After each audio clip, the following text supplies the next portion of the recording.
Cuando anochece en Europa y amanece en Asia, así cae la tarde en el continente americano y transcurre la noche y el amanecer en el resto del mundo. La tarde. Buenas noches para ti. Y Dania, buenas noches, es un gusto saludarte desde París, desafortunadamente no con tan buenas noticias. Están ardiendo casi 9 siglos de historia frente a los ojos no solamente de los parisinos, sino del mundo entero, y parece que nada se puede hacer.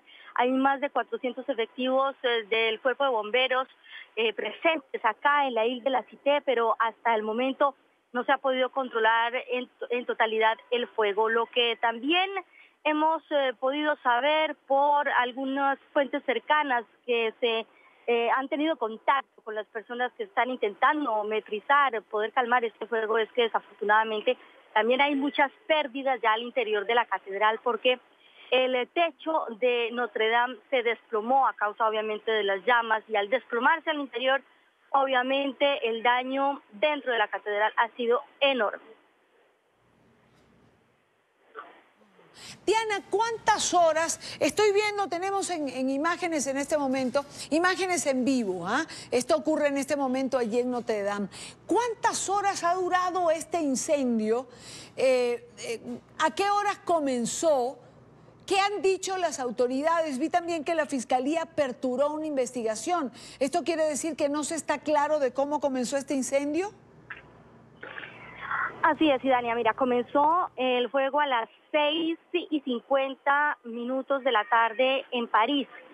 Aparentemente por descuidos o por un accidente en los materiales con los cuales se estaba llevando a cabo la remodelación de parte de la catedral. De inmediato las llamas tomaron muchísima fuerza y comenzó a arder en Notre Dame. Claro que, como tú dices, la Fiscalía ha abierto una investigación, ya sea por un incendio accidental, involuntario, o por cualquier otra tesis que se pueda manejar dentro de la investigación, aunque hasta el momento las autoridades han sido muy precavidas en la información que han dado a los medios de comunicación. Entiendo, Diana, que Macron tenía un viaje y lo ha suspendido por lo que estaba ocurriendo allí en la catedral. Sí, Daniel, ha cambiado totalmente la agenda que tenía prevista hoy y mañana. De hecho, él tenía una locución vía televisiva a las 8 de la tarde, hora de París, y la canceló porque se dirigió de manera inmediata aquí a Notre Dame para constatar por sí mismo el daño y lo que estaba sucediendo en este momento acá en este importante monumento. Vino acompañado del primer ministro y también del ministro de la Cultura. El presidente ha lamentado enormemente esta situación, ha hecho un llamado no solamente a los parisinos, sino a los católicos del mundo entero, para que se unan en oración y sobre todo para tenerse en que se pueda lograr una restauración a priori, sin saber realmente el daño exacto, no solamente externo, sino interno. También el presidente, que tenía previsto efectivamente desplazarse a una región de Francia el día de mañana, lo ha cancelado. Él quiere estar acá en París para tener de primera mano toda la información sobre esta tragedia, porque así se debe considerar este incendio que está acabando, como decíamos al comienzo de esta conexión, con casi 900 años de arquitectura. No, es Perdón, 900 años. Sí, es un día terrible, no solo para los parisinos, sino es un día terrible para el mundo. Era un gran monumento, no sabemos, como bien dice Diana Jayón, en qué estado se encuentra, si se ha desplomado el techo, como ella dice, pues los daños no se podrán evaluar en su exacta dimensión hasta tanto el fuego sea apagado en su totalidad y pueda ingresarse al interior de la Catedral de Notre Dame para una evaluación de daños después de este incendio que lamentablemente se lleva consigo uno de los monumentos más importantes del arte gótico. Diana, gracias por acompañarnos, gracias por estar con nosotros. Claro que sí, Dania, para mí ha sido un gusto igualmente. Diana Jayón, en París. Son imágenes en vivo, las que ustedes ven hasta esta hora todavía se ven llamas allí en Notre Dame, llamas que no han podido ser controladas en su totalidad. Es una pérdida absoluta. Era la sede de la arquidiócesis de París, Notre Dame. Como dije, una de las piezas más importantes del arte gótico, 900 años de historia, como bien decía Diana Jayón, un lugar de culto para los católicos del mundo. Era simplemente impactante entrar en la Catedral de Notre Dame y sentirse empequeñecido por la dimensión de sus espacios. Hoy, lamentablemente, ha sido atrapada por las llamas y hasta ahora pues no se sabe exactamente los daños, pero ya se ha dicho que va a ser casi imposible salvar a la Catedral de Notre Dame. Son las 5:13, hora costa este, en los Estados Unidos.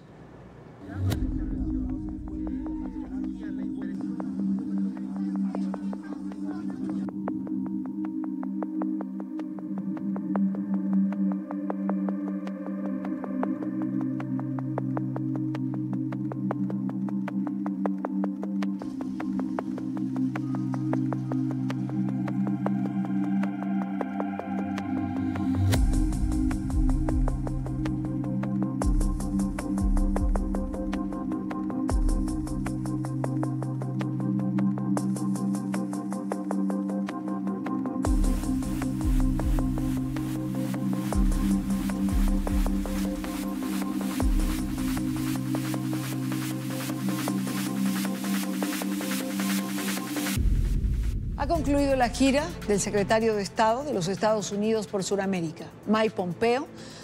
Este domingo visitó la ciudad de Cúcuta en la frontera colombo-venezolana. El jefe de la diplomacia estadounidense fue testigo directo de la crisis humanitaria ocasionada por el régimen de Nicolás Maduro. Durante el recorrido por la zona, caminó por el puente Simón Bolívar, que une a ambos países, en compañía del presidente de Colombia, Iván Duque. En rueda de prensa, el funcionario arremetió contra Maduro y le pidió que abra la frontera. Señor Maduro, abra estos puentes, abra estas fronteras. Puede terminar esto hoy. Espero que le importe lo suficiente cuando vea el horror, cuando vea la tragedia. Que los Estados Unidos seguirá presionando al régimen hasta que se logre una transición a la democracia. Estados Unidos continuará utilizando todos los medios económicos y políticos a nuestra disposición para ayudar a las personas de Venezuela mediante el uso de sanciones, revocaciones de visas. El presidente colombiano Iván Duque, por su parte, aseguró que su administración seguirá brindando ayuda a los migrantes que huyen de la crisis en Venezuela. Hoy celebro que una vez más se ratifique el compromiso que tenemos entre nuestros países con su presencia para hacer todos los esfuerzos necesarios para el restablecimiento de la democracia, la libertad y el orden institucional en Venezuela. Y a esta hora quiero saludar a Mario Díaz-Balart, congresista por el Partido Republicano en los Estados Unidos, para hablar de este y otros temas. Congresista, muy buena tarde. Gracias por estar aquí en NTN 24. Muchísimas gracias, un placer. Congresista, no es cualquier cosa que el secretario Pompeo decidiera cerrar su gira en Colombia con esta visita a Cúcuta el día de ayer. En este punto neurálgico y prácticamente simbólico de la lucha por reconquistar la democracia, o este punto hoy conocido por ese éxodo imparable, indetenible, cotidiano de venezolanos huyendo de la crisis que padecen en Venezuela. ¿Qué lectura tiene para usted la presencia de Pompeo allí? El punto está muy claro, que esto es un tema de suma importancia para los Estados Unidos, para la seguridad nacional de los Estados Unidos y obviamente también para el hemisferio, la seguridad del hemisferio, la estabilidad del hemisferio y no digamos para el pueblo venezolano que está sufriendo bajo casi 2 décadas de un régimen narcoterrorista gangsteril, cuyo hay que tomar en serio, y esta administración, la administración del presidente Trump, sí, lo está tomando muy seriamente. Cuando tocamos el punto de la seguridad del hemisferio, el punto de la seguridad para los Estados Unidos, ¿qué más se puede hacer que no se haya hecho hasta ahora, congresista? Hemos visto que el presidente Trump ha estado cerrándole las avenidas de financiamiento al régimen ilegítimo de Venezuela, al régimen gangsteril. Le ha estado sancionando la economía, le ha estado cerrando los fondos de que puedan utilizar para financiar a ellos mismos y a financiar los sectores de la represión. Pero es muy importante cuando estamos hablando de la seguridad nacional de los Estados Unidos, y esto el presidente lo ha recalcado en múltiples ocasiones, igual que lo ha dicho el secretario de Estado, el vicepresidente y otros. Todas las opciones están en la mesa como tienen que estar. Es inaceptable el sufrimiento que está ocurriendo al pueblo venezolano. Es inaceptable que los rusos hayan estado tratando de intervenir en este hemisferio. Es inaceptable que haya un ejército de ocupación cubana, como es lo que dijo el secretario de la OEA. Y es inaceptable que la ayuda humanitaria que está disponible no se le permita entrar a ayudar a ese valiente pueblo venezolano. Es totalmente inaceptable y por lo tanto cuando el presidente dice que toda opción está en la mesa, yo creo que se equivocaría cualquiera, principalmente este tipejo Maduro o los que le dan las órdenes de La Habana, se equivocarían si no entienden que esto es un tema de mucho interés para los Estados Unidos y que el presidente de los Estados Unidos habla en serio cuando dice que esto es un peligro para la seguridad nacional de los Estados Unidos. Quizás Colombia, congresista, sea el país que recibe el mayor impacto del éxodo venezolano, que es el más grande que se ha conocido en la historia de la región. ¿De qué forma Estados Unidos puede ayudar o darle soporte a Colombia para manejar esta situación que evidentemente corre el riesgo de desestabilizar la propia cotidianidad de los colombianos? Sin duda, yo pude presenciar lo que está ocurriendo en la frontera. Estuve hace algunos meses con el senador Marco Rubio en Cúcuta. Estamos hablando, como usted bien dijo, la crisis humanitaria de refugiados más grandes en la historia de este hemisferio. Hay más refugiados que se han salido de Venezuela que los refugiados que se fueron de Siria durante esa crisis humanitaria y política. Hay que felicitar a Colombia, a ese pueblo y al gobierno del presidente Duque, pero eso no es sostenible. No es sostenible tener millones de refugiados que siguen saliendo de Venezuela. Van a seguir saliendo hasta que no cambie la situación política dentro de Venezuela. Hay una solución y hay solamente una cosa que tiene que ocurrir para que toda esta crisis humanitaria y política ya pare en Venezuela, y eso es que el régimen de Maduro se largue, se convierta en una pesadilla del pasado y no una pesadilla del diario, del presente para ese pueblo y para el hemisferio. Y por lo tanto la opción, la solución para la región, la solución para el valiente pueblo venezolano, para que Venezuela una vez más se convierta en uno de los países más ricos del mundo, donde las personas quieran no irse, pero quieran ir a Venezuela, es que ese régimen socialista, comunista, ya no sea parte de la realidad de Venezuela. Eso es la meta, eso es lo que tiene que ocurrir para la seguridad de los Estados Unidos, obviamente para la prosperidad y el futuro y el bienestar del pueblo venezolano, pero también para el hemisferio, para Colombia, para Brasil, para Perú, para toda esta región. La realidad en Venezuela tiene que cambiar y lo único que hace falta es que Maduro y sus jefes en La Habana ya no estén controlando las fuerzas militares, las fuerzas de represión en Venezuela, y que ese país retorne a la civilización, a la normalidad, a la prosperidad, a la libertad y la democracia, y eso puede ocurrir en cuanto el presidente Guaidó tenga control absoluto de ese país y de nuevo puedan convocar elecciones libres supervisadas. Congresista, tuve la oportunidad de acompañarle a usted y al senador Marco Rubio, también al embajador de Estados Unidos ante la OEA, Carlos Trujillo, allí en la frontera, en ese viaje que usted menciona. Posteriormente vimos también la visita de Tim Kaine y también de Donna Chalala del Partido Demócrata en otra oportunidad. ¿Venezuela es un problema común para demócratas y republicanos? es un problema común para la seguridad nacional de los Estados Unidos. Hay algunos de la extrema izquierda en los Estados Unidos dentro del Congreso que les gustaría que se mantuviera el régimen de Caracas, el régimen de La Habana y el régimen de Nicaragua. Pero la gran mayoría, y de una forma bipartidista, reconoce que el sufrimiento del pueblo venezolano tiene que parar, que la pobreza y la miseria de ese pueblo puede cambiar, que la seguridad nacional de los Estados Unidos está en peligro y que la seguridad y la estabilidad para el hemisferio está en peligro mientras exista este régimen de Maduro controlado por La Habana. Ese es el cáncer, es un cáncer que desafortunadamente ha estado haciendo mucho daño en este hemisferio y que la cura, la solución es muy sencilla, que se elimine ese cáncer y se reemplace por la libertad absoluta y plena de ese valiente pueblo venezolano, que sería obviamente positivo para Venezuela, para sus vecinos, particularmente Colombia, pero Venezuela, otros como Brasil y Perú, como dije hace un ratico. Pero de nuevo, esa es la solución. Y lo que no es aceptable es que se mantenga este ejército de ocupación de Cuba controlando a Venezuela, destruyendo a Venezuela.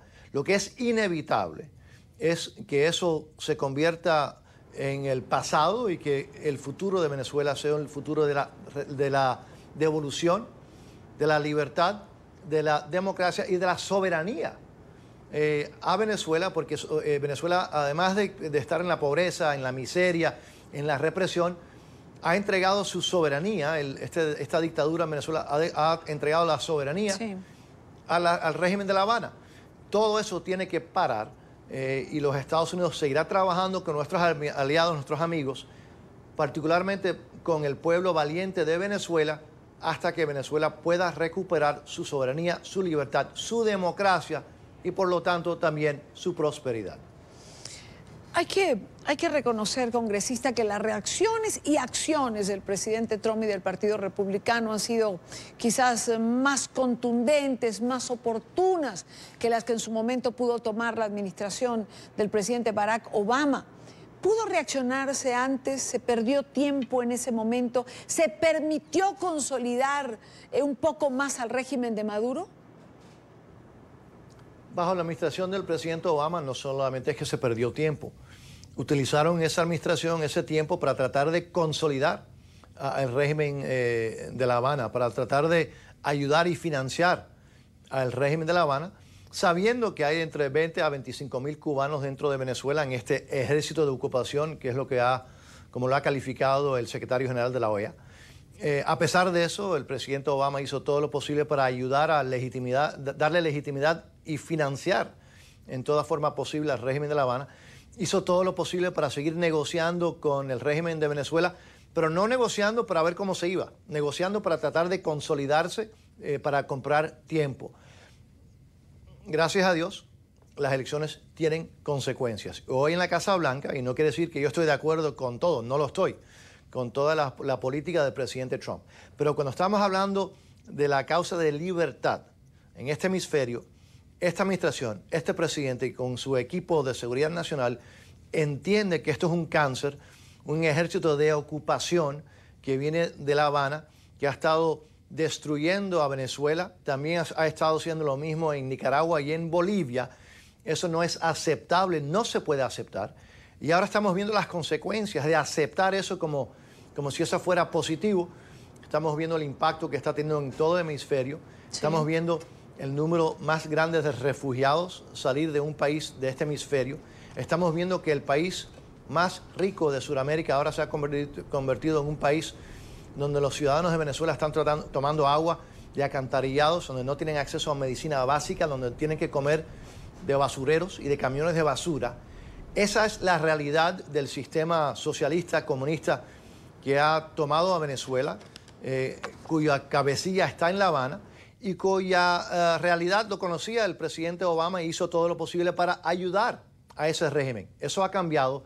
El presidente Trump y esta administración no está del lado de los que están reprimiendo al pueblo de Venezuela. Se ha puesto del lado del pueblo valiente, heroico de Venezuela, de este gobierno interino electo constitucional de Venezuela, y por lo tanto yo estoy absolutamente convencido que lo que es inevitable es que Venezuela una vez más sea libre, sea democrática, mantenga y recupere su soberanía y por lo tanto también va a poder recuperar su bienestar, su estabilidad y su prosperidad. Y yo le agradezco a esta administración esa actitud de solidaridad, no con las dictaduras de este hemisferio, con los pueblos que están luchando de una forma valiente para recuperar su libertad, como lo está haciendo hoy en día el pueblo de Venezuela, pero también lo está haciendo el pueblo de Nicaragua, el pueblo de Cuba y el pueblo de Bolivia. Así es, son pueblos que luchan por su libertad, por reconquistar la democracia que han visto o que ven perdida. Por último, congresista, y ya que menciona el gobierno interino, ¿está usted de acuerdo con el trabajo que viene realizando Juan Guaidó, con el compromiso asumido, con los pasos que puertas adentro de Venezuela está dando en pro de la lucha por recuperar la democracia? Juan Guaidó ha unido a la oposición. El presidente Guaidó yo creo que ha estado actuando de una forma realmente magistral, responsable, con una valentía, con una inteligencia realmente impresionante, y felicito al presidente Guaidó, a la oposición que se ha unido a esta causa. Y la causa del presidente Guaidó, y hay que recordarlo, él es el presidente constitucional interino. Estoy convencido que va a triunfar, la causa del bien, de la democracia, de la libertad. Y gracias a Dios hay este presidente que ha surgido, este nuevo joven líder que ha unido al pueblo valiente, este pueblo que son los herederos de Bolívar, que se han unido a través de muchos años de lucha, ahora están unificados, están unidos, están luchando por una causa. Esa causa es una causa que yo estoy convencido va a triunfar. Venezuela va a ser libre, Venezuela va a ser próspera, Venezuela va a retornar a los años de democracia, de libertad, de prosperidad, por el heroísmo de ese valiente pueblo, hoy también representado, yo creo, por el presidente Guaidó. Muchísimas gracias al congresista Mario Díaz Valar, congresista republicano. Gracias por estos minutos con nosotros en la tarde de NTN 24. Muchísimas gracias, muy amable. Amable usted. Buena tarde. Son las 5:29 minutos, hora costa este de los Estados Unidos, 4:29 minutos en Quito, Ecuador. Revisamos otros temas que hacen parte de la agenda informativa del día.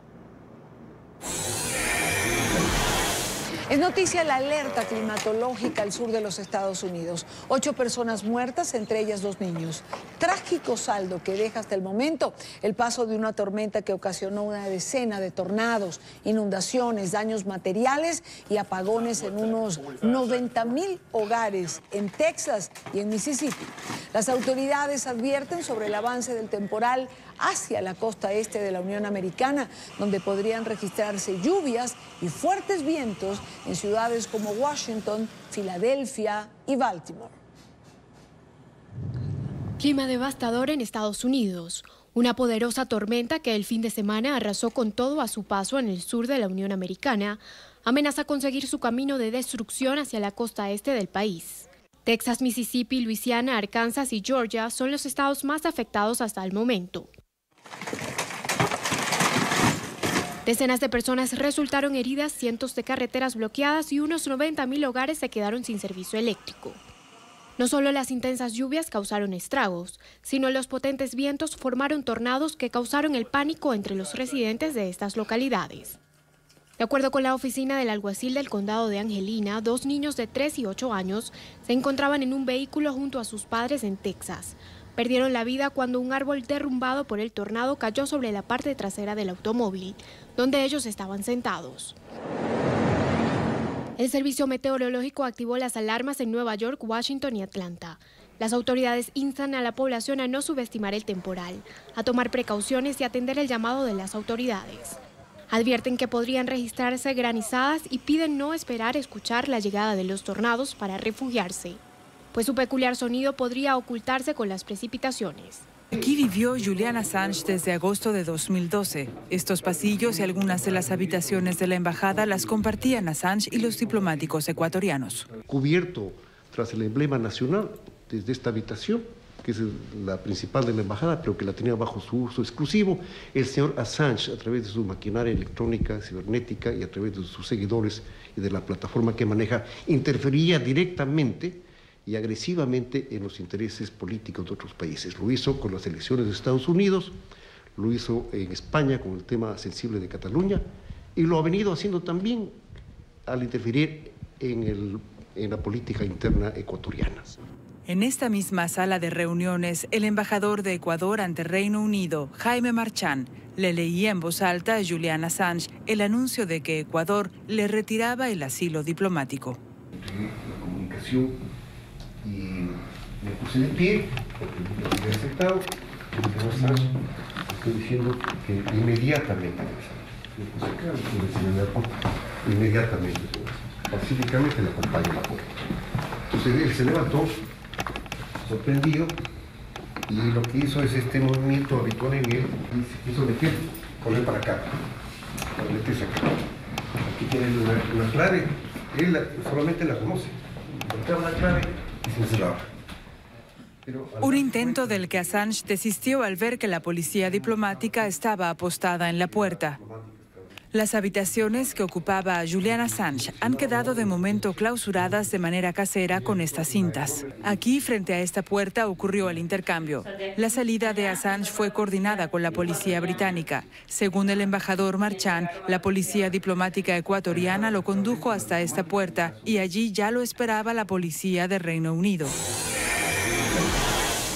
Es noticia la detención en España de una persona vinculada al autodenominado Ejército de Liberación Nacional, el ELN. El capturado es un ciudadano español acusado de alojar en Internet sitios web del grupo terrorista colombiano. Este es un informe de Marcelo Moncayo en Madrid. Hola, ¿qué tal? Saludos para ustedes en la tarde. Amigos televidentes, este día la Policía Nacional informó sobre la detención del principal administrador de las redes de comunicación desde España del Ejército de Liberación Nacional. Se trata de un ciudadano español que utilizaba estas páginas web, entre otras cosas, para difundir propaganda. En Madrid, la Policía Nacional desarticuló la principal estructura de comunicación del Ejército de Liberación Nacional. Los agentes detuvieron a una persona de nacionalidad española por su presunta participación en un delito de terrorismo al ser la administradora de la infraestructura española de comunicación del ELN. Este operativo se articuló luego del atentado en la Academia de Cadetes General Santander en Bogotá, Colombia. La investigación se llevó a cabo con la colaboración de la Dirección de Inteligencia Policial de Colombia. Se trataba de la detención de una persona por su presunta participación en actividad terrorista y la investigación comienza cuando, en el momento que se reivindica por parte de la organización terrorista en su web oficial alojada en los servidores de una asociación española, el atentado por primera vez ocurrió el pasado 17 de enero contra la Academia de Cadetes General Santander en Bogotá. Según la investigación, se determinó que el servidor de Internet utilizado por el detenido no solo alojaba la web oficial del ELN, sino que además hospedaba otras páginas que eran utilizadas para labores de propaganda y comunicación oficial de este grupo armado. Y en estos momentos las investigaciones continúan abiertas. Este es el informe para la tarde. Marcelo Moncayo, NTN 24, Madrid. Son las 5:44 hora Costa Este. La Casa Blanca ha dicho que está estudiando cómo implementar la idea del presidente Donald Trump de enviar y concentrar a los inmigrantes indocumentados en las llamadas ciudades santuarios. Los críticos del republicano aseguran que se trata de una maniobra electoral, en parte para tomar represalias contra los demócratas que se oponen a los planes del presidente de construir un muro en la frontera con México. Sin embargo, abogados de migración en Washington consideran que esta iniciativa podría incentivar la economía de las ciudades de acogida. Carolina Valladares, periodista NTN 24 en Washington, tiene información. Carolina.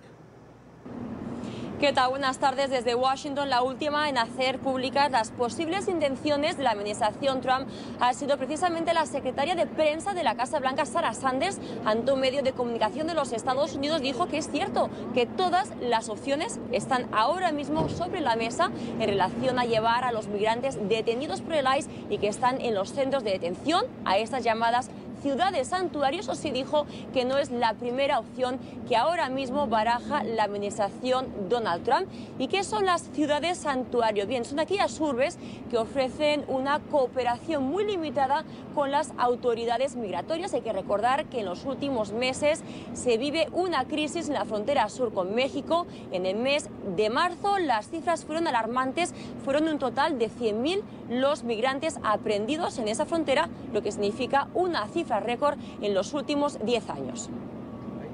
Los Estados Unidos tienen el derecho legal absoluto de detener a los inmigrantes ilegales transferidos a la ciudad de santuario. Por la presente exigimos que sean atendidos al más alto nivel, especialmente por el estado de California, que es bien conocido por su mala gestión y sus altos impuestos.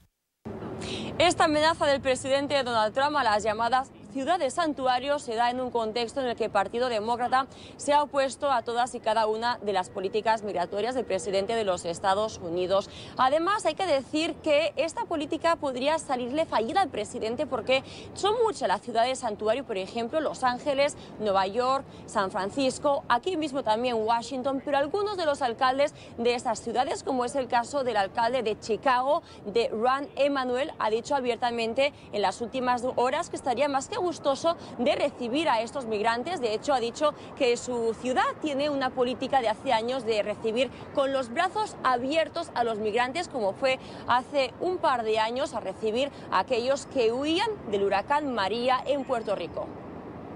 No es ilegal. Él puede enviarlos a la ciudad de santuario, pero su plan va a ser tratar de asegurarse de que ellos se queden ahí, pero desafortunadamente eso no va a ocurrir, al menos que ellos solos se queden en los sitios de detención de ICE. O si las personas tienen planes, que la mayoría sí los tiene, irán a otro sitio en los Estados Unidos. Él quiere decir, no, miren, si ustedes no quieren estas personas en las fronteras, yo no voy a tenerlos yo aquí, llévenselo ustedes. Pero desafortunadamente esto no va a pasar. Las ciudades dicen, bien, tráiganlos aquí, porque ellos saben que la probabilidad de que ellos se queden dentro de sus ciudades no va a ser muy alta. E incluso si lo hacen los inmigrantes, realmente ellos ayudan a construir la comunidad y ellos están felices con recibir a los inmigrantes en vez de dispersarlos. Así que creo que va a salir el tiro por la culata. La noticia de enviar a migrantes a las ciudades santuarios se conoció tras la salida de la titular del Departamento de Seguridad Nacional, Kirstjen Nielsen. Según fuentes citadas por los medios de comunicación de Estados Unidos, la administración Trump presionó a la propia secretaria Nielsen, todo ello como forma de presionar a los demócratas que insistentemente se han opuesto a la construcción de su muro en la frontera con México. Este es el reporte desde Washington, Carolina Valladares para NTN 24. Gracias, Carolina, gracias por la información. Ahora bien, ¿qué son las ciudades santuarios? ¿Cuántas son en Estados Unidos? ¿Dónde geográficamente se encuentran? Saludamos a Carlos Figueroa, que nos explica y nos amplía información precisamente sobre las ciudades santuario. Carlos, bienvenido, buena tarde. Buenas tardes, Idán, y a toda la audiencia de la tarde. Las ciudades santuario en Estados Unidos son catalogadas así porque protegen a los migrantes indocumentados de la detención, pese a las duras políticas de la administración de Donald Trump. Y no solo eso, sino que además han limitado su cooperación con el gobierno federal estadounidense en materia migratoria, por ejemplo, en las redadas. Este concepto no es nuevo. Ya en los años 80, bajo la figura de asilo político, diversas ciudades recibían a refugiados que huían de sus países por miedo. En 1982, por ejemplo, una iglesia en Tucson, en Arizona, dijo estar dispuesta a violar las leyes para convertirse en un santuario y así brindar protección a quienes buscaran una nueva vida. Esta administración, la republicana del presidente Donald Trump, ha librado una batalla frontal contra la ciudad de santuario. Promueve una legislación que solo destine fondos para las ciudades que colaboren con las autoridades federales, aprobando la ley Kate para asegurar que los indocumentados que reingresen al país reciban condenas mínimas obligatorias y reiterando su promesa de deportar unos 3 millones de indocumentados que hayan cometido algún delito. Algunos cálculos indican que en Estados Unidos hay 364 condados y 39 ciudades que son consideradas precisamente santuario. La mayoría está en poder de los demócratas. Las principales son Miami, Los Ángeles, Seattle, San Diego, Austin, Boston, Houston, Chicago, San Francisco y también Denver. Vamos a revisar algunos casos. En California es San Francisco y Los Ángeles. Esas son las localidades con mayor número de inmigrantes indocumentados. En esta última, una resolución establece que sus residentes van a ser juzgados por contribuir y no por su lugar de origen. En Nueva York, el alcalde Bill de Blasio dijo el año pasado que de ser necesario iba a eliminar la base de datos de migrantes que recibieron una tarjeta de identificación municipal. ¿El por qué? Ellos corrían riesgo de ser individualizados, perseguidos, arrestados y finalmente deportados. Y en Chicago, las autoridades policiales tienen prohibido preguntar sobre el estatus migratorio de cualquier persona que pueda ser aprehendida, que pueda ser atendida por las autoridades. Y con este dato me voy a despedir. De acuerdo con medios locales, la lista de los santuarios representaría en número el 49% de la población de los Estados Unidos, casi la mitad de los estadounidenses. Buenas tardes. Gracias, Carlos. Buena tarde para ti. Gracias por ampliar información sobre la ciudad de Santuario. En esta parte del programa nos acompaña Roger Asmar. Él es abogado de inmigración en Nueva York. Señor Asmar, buena tarde. Gracias por acompañarnos. Muy buenas tardes. Gracias por la invitación. Pareciera que no le salió bien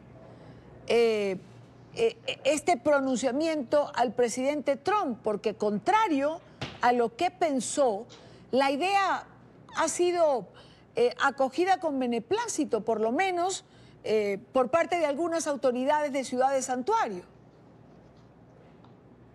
Eso es correcto. En mi punto de vista legal, esto es buena noticia para los inmigrantes que están detenidos, el cual van a ser liberados en la ciudad de Santuario. Por ejemplo, nosotros aquí en Nueva York sería más que un placer tener y recibir a estos individuos, el cual sean transportados para esta ciudad de Santuario, incluyendo a Nueva York. O sea, me parece algo que él quería penalizar a los demócratas y estas ciudades, pero al contrario, no es una penalización en mi punto de vista legal, es más bien una buena noticia, porque van a poder ser liberados y van a poder llegar aquí a estas ciudades que con los brazos abiertos los recibimos y van a poder estar tranquilos una vez que lleguen acá, porque realmente las ciudades santuarias protegen al inmigrante, donde prohíbe a cualquier policía en la calle de pedir algún tipo de identificación a cualquier persona, por más hispano que se vea, el cual no le va a dar la oportunidad a este policía de poder saber cuál es el estatus migratorio de esta persona, si es indocumentado o no. Esos son el tipo de protecciones que las ciudades santuarios dan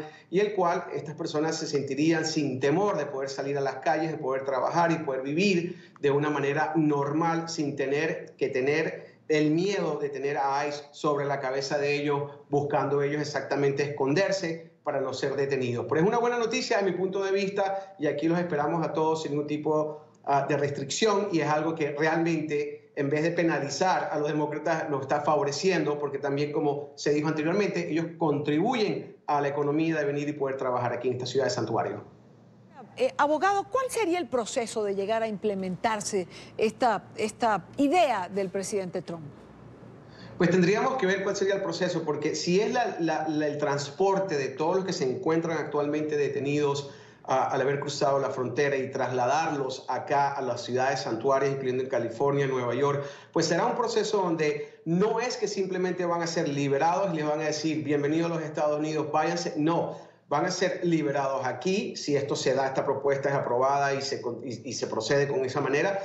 Ellos van a estar aquí en las ciudades santuarias, pero el proceso de migración de ellos va a continuar. El proceso no se va a eliminar, no se va a borrar. Si ellos tenían una causa, un beneficio de asilo, el cual querían someter ante las cortes de migración, pues entonces van a tener que empezar a asistir a las cortes correspondientes aquí en el estado de Nueva York o en el estado donde ellos se encuentren. Y lo que se hace es que se hace un cambio de jurisdicción. Por ejemplo, si una persona está detenida en California o en la frontera en Texas y es trasladado a California, a Nueva York, pues entonces habría que hacer un cambio de jurisdicción para que el caso de esta persona sea trasladado ahora a la nueva jurisdicción que viene a ser donde se encuentra actualmente viviendo esta persona para que asista a las cortes que le corresponden. Eso sería la manera de hacer el seguimiento del caso de las personas que sean liberadas, que tienen un caso ya de haber sido comenzado ante las cortes de migración, donde sea que se encontraban detenidos.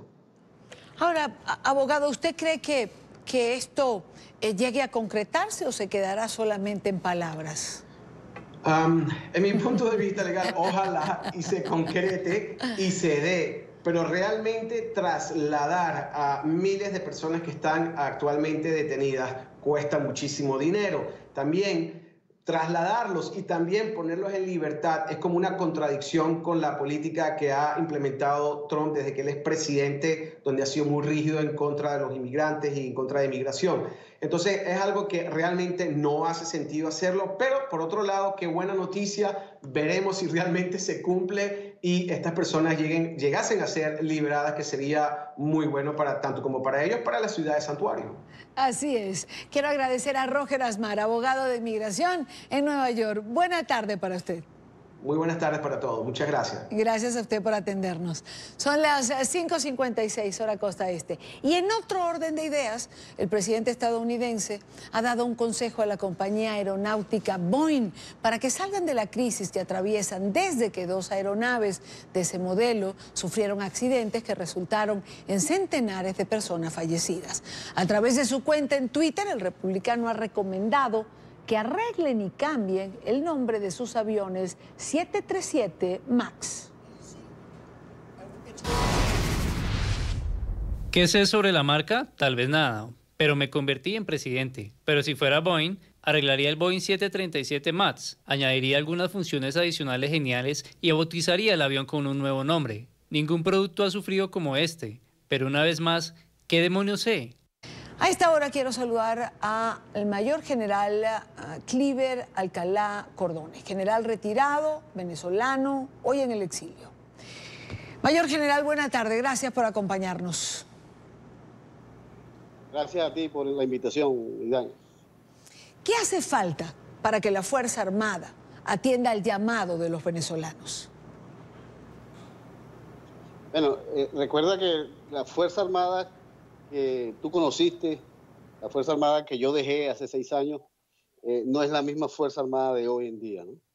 Mucha parte de esa Fuerza Armada se encuentra distribuida por muchos países, unos por deserción, otros por solicitudes de baja, otros por exilio forzado, otros por estar perseguidos, y una gran cantidad de profesionales militares se ha distribuido por toda la geografía, diría yo, de Sudamérica, Norteamérica y algunos en otros continentes, ¿no? Dentro queda una Fuerza Armada muy disminuida, programáticamente disminuida por parte de Maduro, ¿no? Maduro llegó al 2019 con una acción bien dirigida para sus intereses en la destrucción de la Fuerza Armada. Vemos cuarteles con 40, 50 hombres.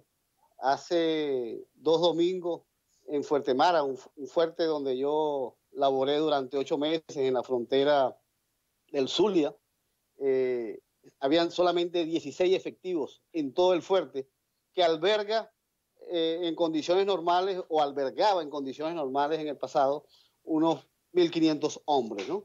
Eso denota el desinterés por parte del comandante jefe usurpador en este caso, y el desinterés incluso cuando tú nombrabas a Padrino López, que se ha prestado para esos intereses bastardos por parte de Maduro, ¿no? La Fuerza Armada se disminuyó, yo diría que en el orden del 10-15%, y con eso es muy difícil ejecutar cualquier tipo de operación, ¿no? Incluso la de desobediencia, ¿no? En vista de que esa Fuerza Armada también está sometida a los rigores de la represión que genera Maduro de su aparato represivo, ¿no? Hoy vemos más de 200 militares detenidos en diferentes cárceles venezolanas, pero no solamente una detención, sino que también sometidos a vejámenes y a violación de sus derechos humanos. O sea que cuando me preguntas qué más falta, ¿no? Falta recuperar el espíritu de cuerpo de la Fuerza Armada, hace falta la organización, y cuando te hablo de Fuerza Armada, te hablo de la Fuerza Armada que también está en el exilio, ¿no? Que sigue siendo parte por nuestra Constitución de la responsabilidad incluso de accionar contra las medidas que el señor Maduro ha establecido contra el país, ¿no? Entonces, falta coordinación, falta, diría yo, falta voluntad política de que la Fuerza Armada debe involucrarse directamente en la solución de los problemas. Hay como cierto requemor, diría yo, en el empleo de las Fuerzas Armadas para recuperar la democracia en nuestro país. Pero con verdadera resolución, ¿no? O sea, hay muchos venezolanos que fueron parte de la Fuerza Armada que esperan por esa resolución de organización y de acción.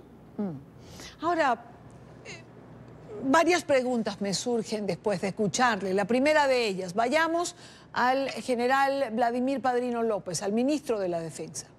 ¿Por qué acepta, de alguna manera, la violación a los derechos humanos al pueblo venezolano?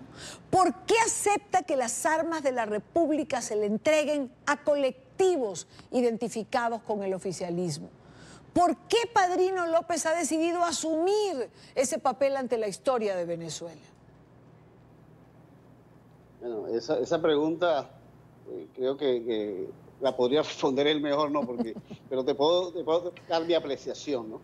Padrino López, hasta el 2013, que sale la promoción nuestra, siempre había sido segundo de todos, ¿no? Segundo, nunca había sido tomado en consideración, y es Maduro quien vio en él la posibilidad de ser acomodaticio, de adaptarse a todos esos intereses malsanos contra la Fuerza Armada que ya tenía para sí Maduro. Maduro desplaza a muchos profesionales que tenían experiencia en el mando, tenían mucha credibilidad en el personal, y empieza a desplazarlos por profesionales que no sabían nada del mando.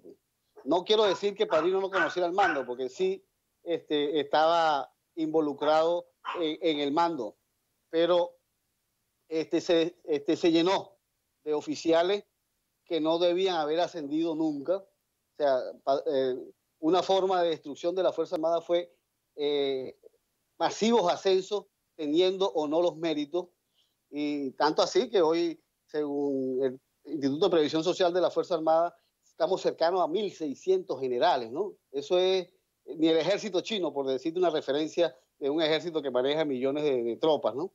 Entonces, Padrino se involucró en eso. Padrino se benefició de esas políticas. Maduro aparta la responsabilidad de la Contraloría del país, de la República, de que tuviese incidencia en control previo en el manejo de los recursos de la Fuerza Armada. Y le dice a Padrino, usted solamente lo fiscaliza la Contraloría de la Fuerza Armada. O sea que él podía cometer cualquier acto de corrupción, y por supuesto el contralor que él nombra va a certificar que no pasa nada, ¿no? Que se saqueó sin ningún tipo de problema los recursos que se le dan a la Fuerza Armada, ¿no? Padrino se amoldó a ese comandante en jefe y a esa Fuerza Armada en decadencia, y es parte de ella, ya no puede salir de ello, pues. O sea, la solución del país, si viene de la Fuerza Armada, no puede venir de la mano de Padrino López ni de ese alto mando militar.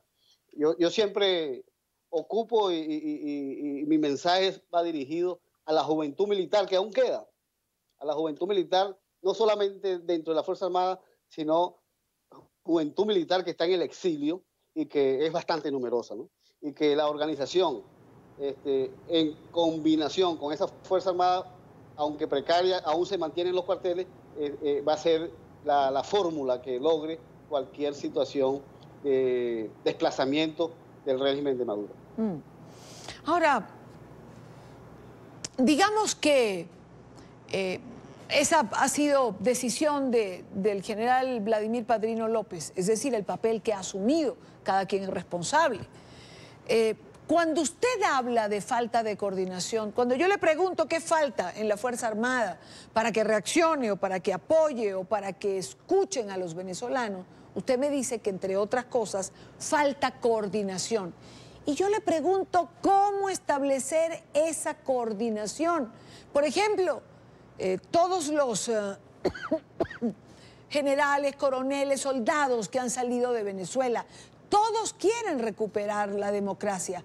¿Cómo establecer esa coordinación que les permita hacer algo desde el exilio? Bueno, primero, no es fácil, conociendo también la vasta experiencia en inteligencia, en represión, en abuso del gobierno. Ayer incluso me llamaba un coronel que recientemente esta semana salía de Venezuela, ¿no? Y me decía, estoy fuera, salí de Venezuela, pero tengo muchas precariedades, ¿no? O sea, así sale el profesional militar en este momento del país, ¿no? O sea, sale de un país donde el militar que se encuentra en ejercicio de sus funciones está en condiciones muy precarias, él y su familia. Y el gobierno lo sabe, el gobierno, el régimen de Maduro, para no llamarlo gobierno, ¿no? El régimen de Maduro lo sabe y arremete contra él, ¿no? Vemos el caso del mayor Parra, que salió y el 23 de febrero se pronunció a favor del presidente Guaidó, ahí en el puente de la tiendita, ¿no? Y bueno, hasta la casa de su señora madre se la quitaron. Hasta las amenazas de muerte recibió en Cúcuta de grupos generadores de violencia en la zona, ¿no? Hoy, en manos de migración norteamericana, porque no podía mantenerse en Cúcuta, ¿no? Entonces, la situación no es fácil para coordinar, pero hay que hilar, hay que establecer. Creo que hay grupos de oficiales venezolanos que están en esa tarea, que están preocupados y se debe diseñar desde adentro y desde afuera una estrategia que permita la coordinación. No es fácil para nosotros que nos encontramos en países vecinos que han señalado la necesidad de una salida política, diplomática, donde no hay cabida por estos momentos de una participación armada para la liberación del país, pero la evolución de la situación es dinámica y se generarán condiciones. Por ejemplo, hoy, en estos recientes días se ha anunciado la captura del mayor general Hugo Carvajal, que ahora se hace llamar Hugo Pec, ¿no?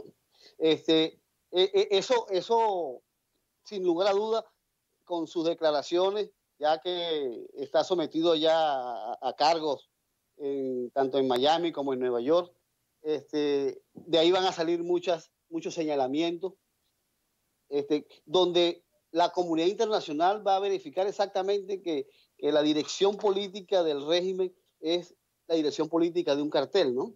Y que Maduro no está exento de las responsabilidades con relación al narcotráfico. Y ese personaje, como Hugo Carvajal, en eso será determinante,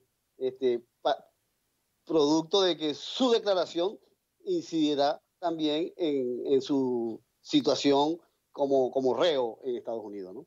Entonces, la situación es sumamente compleja, no es fácil conspirar contra un país que es más conspirador y que se vale de la Constitución para lo que le conviene. Nosotros, los venezolanos, tenemos también esa Constitución, tenemos ese artículo 333, que desde donde estemos, pues podemos generar cualquier acción para el restablecimiento de nuestra Constitución, hoy violada por el señor Maduro y su secuaces. Ahora que menciona a Carvajal, usted ha declarado que Diosdado Cabello, Cilia Flores, el propio Nicolás Maduro, estarían nerviosos por la captura de este militar. ¿Por qué? ¿Quién es este hombre? ¿Qué manejó? ¿Qué puede saber que pueda declarar ahora que ha sido capturado? Mira, Carvajal Barrio indudablemente controló las Fuerzas Armadas durante muchos años con el sistema de inteligencia, ¿no? y a través de esa herramienta, de esa responsabilidad que la usó para su beneficio propio y no para beneficio de la institución, logró generar ascenso a oficiales que no estaban calificados y que hoy se encuentran en puestos sensibles y que mantienen a Maduro en esta situación.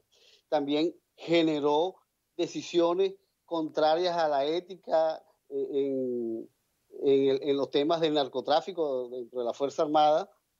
Yo te voy a referir un caso del coronel Mayino Beliche, ¿no? Él era comandante de una unidad en los llanos venezolanos y le capturan un camión de droga en el estado Lara.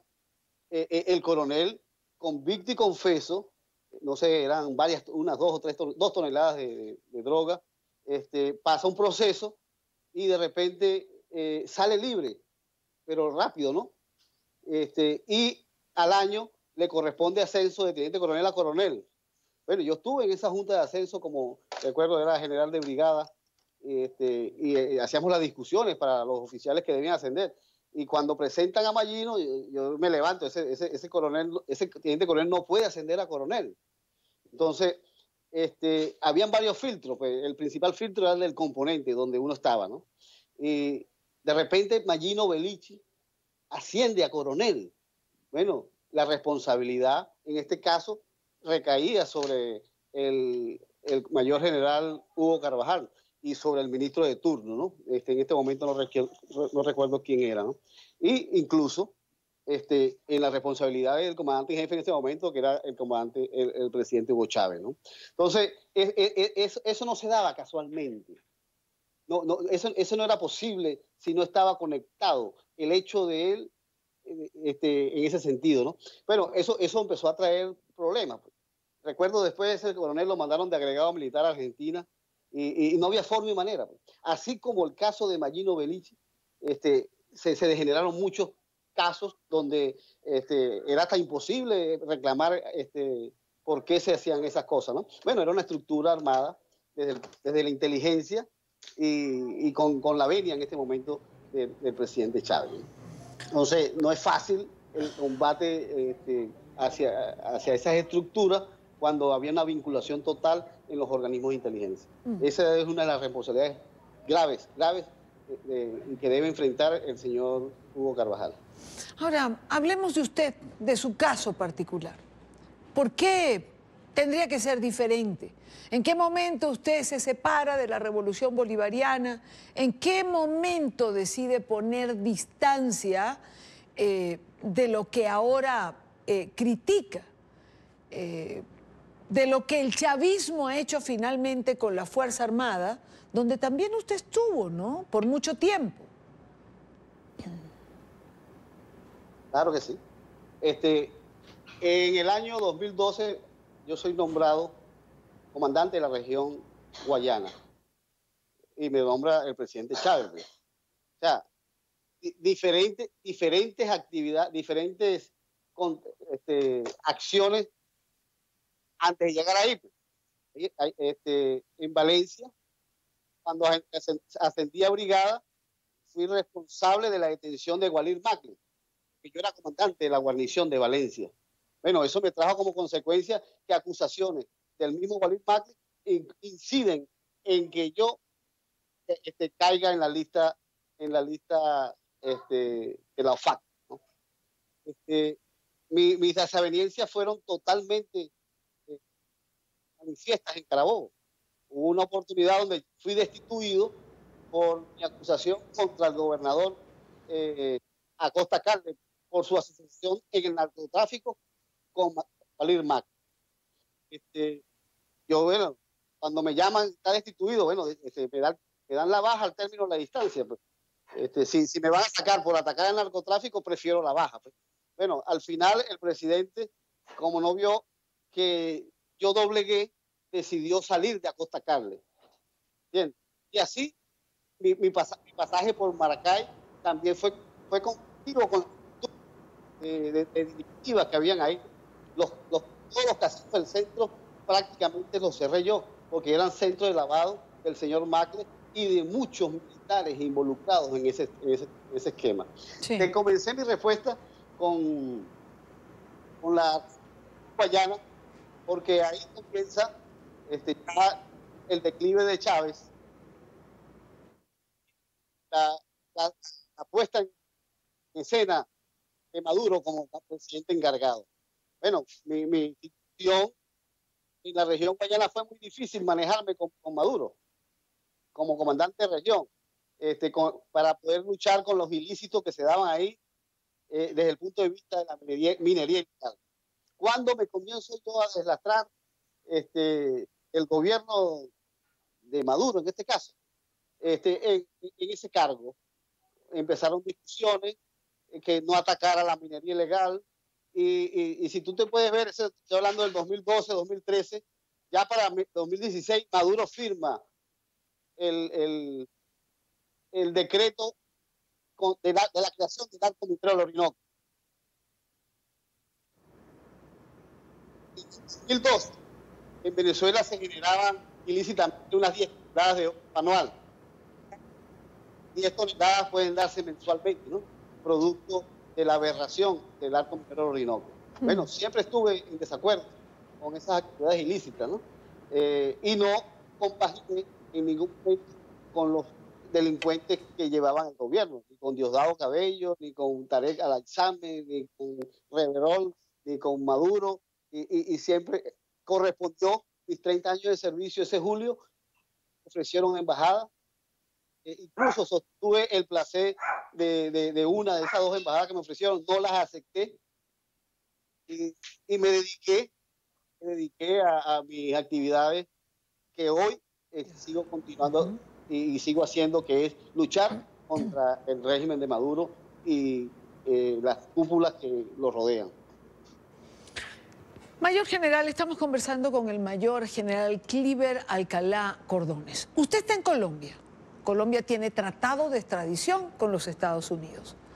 Usted ha sido sancionado en alguna oportunidad. ¿No tiene temor de que se pueda solicitar su extradición? Yo no tengo indictment, tengo una acusación que se me hizo. Yo ya en lo administrativamente he desmontado toda la acusación que se me ha hecho, y en cualquier momento espero la salida de la lista, donde nunca debía haber estado. Quiero agradecer al Mayor General Cliver Alcalá Cordones por haber estado con nosotros en la tarde de NTN 24. Espero que sea de comprensión lo que se indicó aquí. Buena tarde para usted. En Santiago de Chile ha culminado una nueva reunión del Grupo de Lima, el bloque que ha sido creado para impulsar el retorno de la democracia a Venezuela. En la cita señalaron que la crisis humanitaria ha empeorado. El presidente Sebastián Piñera propuso trabajar coordinadamente con el grupo de contacto de la Unión Europea, que busca una solución a la difícil situación que atraviesa Venezuela. Quiero saludar a Beatriz Aput, periodista de nuestra cadena aliada Canal 13. ¿Quién tiene más información? Beatriz. Hola, ¿cómo están? Desde Santiago de Chile saludamos a todos quienes se integran a la transmisión de NTN 24 para contarles que hace algunos instantes aquí en el Hotel Sheraton de Santiago terminó la reunión número 12 del Grupo de Lima, esta instancia que es integrada por 14 países y cuya finalidad es encontrar una salida a la crisis que vive Venezuela. En el día de hoy, durante la mañana, se reunieron con el presidente Sebastián Piñera, los cancilleres y también representantes de estos 14 países, y luego llegaron hasta este hotel, aquí a la sala que está a mi espalda, para reunirse. Estuvieron reunidos toda la mañana y ahí entonces, luego de largas horas, dejaron una declaración de 17 puntos que vamos a leer a continuación, los puntos más importantes. Bueno, primero se reitera, por supuesto, el respaldo al presidente encargado de Venezuela, Juan Guaidó. También se reitera el rechazo por parte del Grupo de Lima a la intervención militar en Venezuela, y también se pide a la comunidad internacional favorecer el proceso de transmisión, especialmente con un mensaje a China y Rusia. Otro de los puntos también que llaman la atención: reconocen el rechazo de Colombia a las actividades transnacionales de organizaciones terroristas como por ejemplo ELN desde territorio venezolano, y entre otras cosas también, y esto también ha sido uno de los puntos más noticiosos, es que acordaron convocar en Lima a una esta conferencia internacional por la democracia en Venezuela con la participación de todos los estados que respaldan la recuperación democrática de ese país. Pasemos a revisar parte de los 17 puntos que fueron leídos por el canciller de Chile, Roberto Ampuero. 11. Rechazan cualquier amenaza o curso de acción que implique una intervención militar en Venezuela, condenan la injerencia extranjera en ese país y demandan el retiro inmediato de los servicios de inteligencia, seguridad y fuerzas militares que se han desplegado en ese país sin amparo en la Constitución venezolana.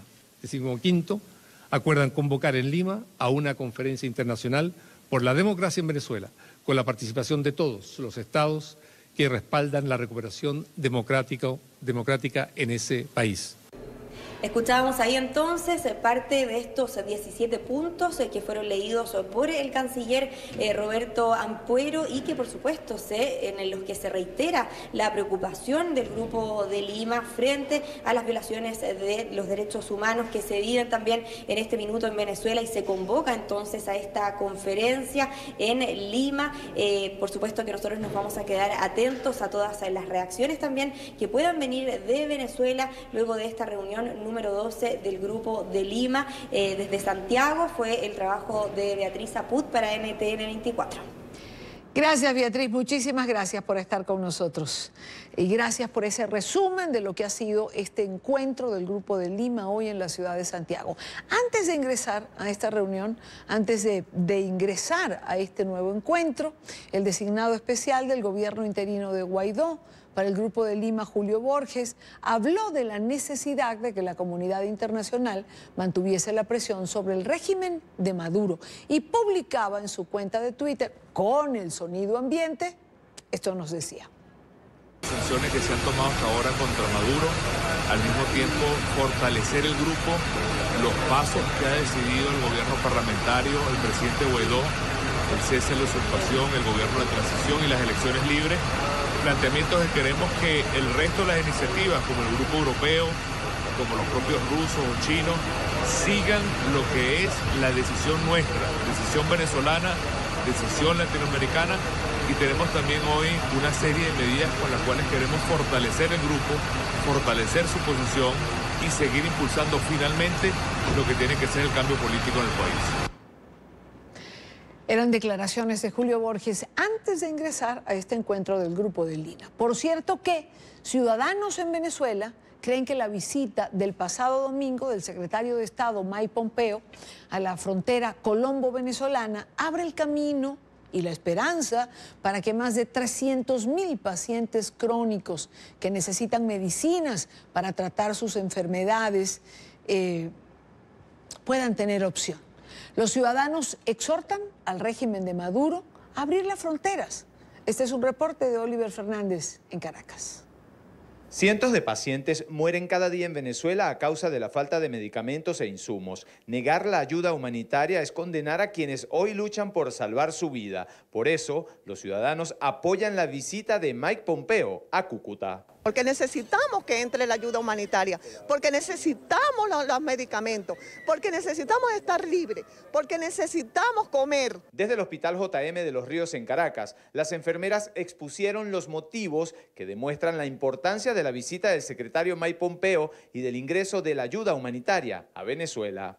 Y sí apoyo la ayuda humanitaria, estoy en acuerdo a que ella debe entrar a todas las instituciones hospitalarias. Ver niños morirse simplemente por insumos que son básicos, por no contar con insumos básicos, por medicamentos, es horrible. El régimen madurista calificó de cínica la visita de Pompeo a Cúcuta. Nuevamente atribuyen a un presunto bloqueo económico las causas de la crisis. Este domingo Nicolás Maduro pidió reformar la ley de la Fuerza Armada Nacional Bolivariana para intentar legalizar a la milicia como grupo de fuerza. Hasta Diosdado Cabello se dejó ver vistiendo este uniforme. Ese pueblo disciplinado es capaz de hacer muchas cosas que si no estuviera organizado como miliciano o miliciana no lo lograría.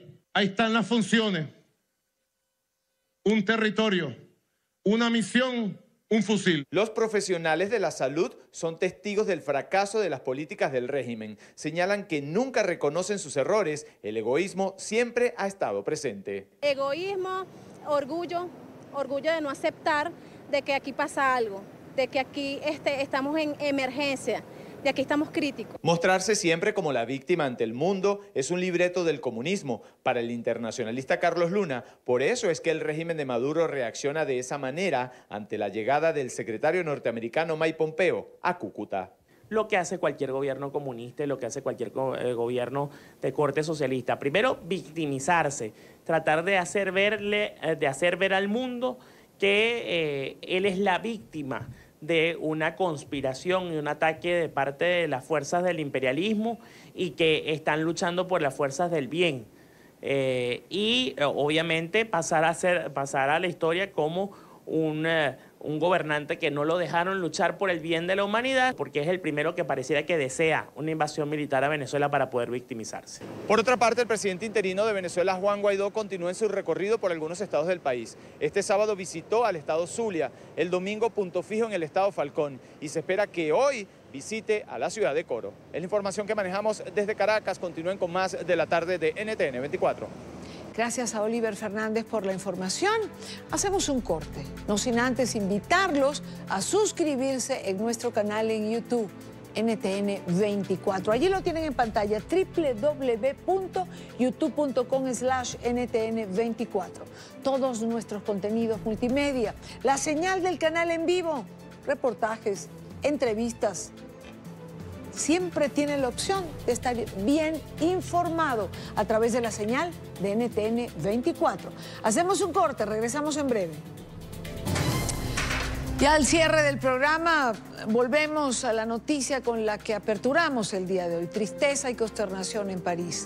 El incendio en la Catedral de Notre Dame, registrado en la tarde-noche de este lunes, hora local, ha dejado una huella profunda en Francia y en todo el mundo.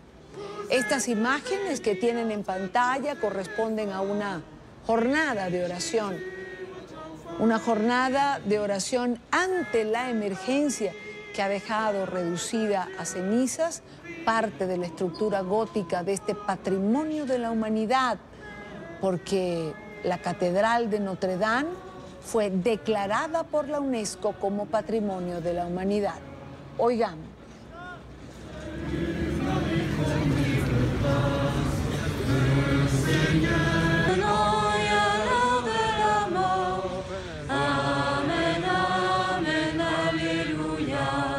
Je vous salue, Marie, comblée de grâce. Le Seigneur est avec vous. Vous êtes bénie entre toutes les femmes. Et Jésus, votre enfant, est béni. Sainte Marie, Mère de Dieu, priez pour nous, pauvres pécheurs, maintenant et à l'heure de la mort. Así que les digo esto muy solemnemente esta noche. Vamos a reconstruir esta catedral juntos y sin duda es parte del destino francés y un proyecto para los próximos años. Estoy comprometido con ello. A partir de mañana iniciaremos una recaudación de fondos nacional. Buscaremos los mejores talentos y muchas personas vendrán a contribuir. Vamos a reconstruir Notre Dame, porque eso es lo que esperamos debido a nuestra historia, porque es nuestro destino fundamental. Vamos a reconstruir Notre Dame, ha dicho el presidente Macron, y es lo que esperamos, creo, que buena parte de los habitantes de este planeta. Hay que reconstruir Notre Dame por su significado, por su belleza, por lo que nos hacía sentir a quienes alguna vez hemos tenido el privilegio de entrar en esa dimensión de estructura que hacía sentirlo a uno muy pequeño. Llegamos al final de la tarde de hoy. Recuerde seguir en nuestras cuentas de Twitter. También en Instagram son plataformas en las que podemos encontrarnos. Les espero mañana, como siempre, a la misma hora para debatir, analizar, compartir la agenda informativa del día. Buena tarde para todos.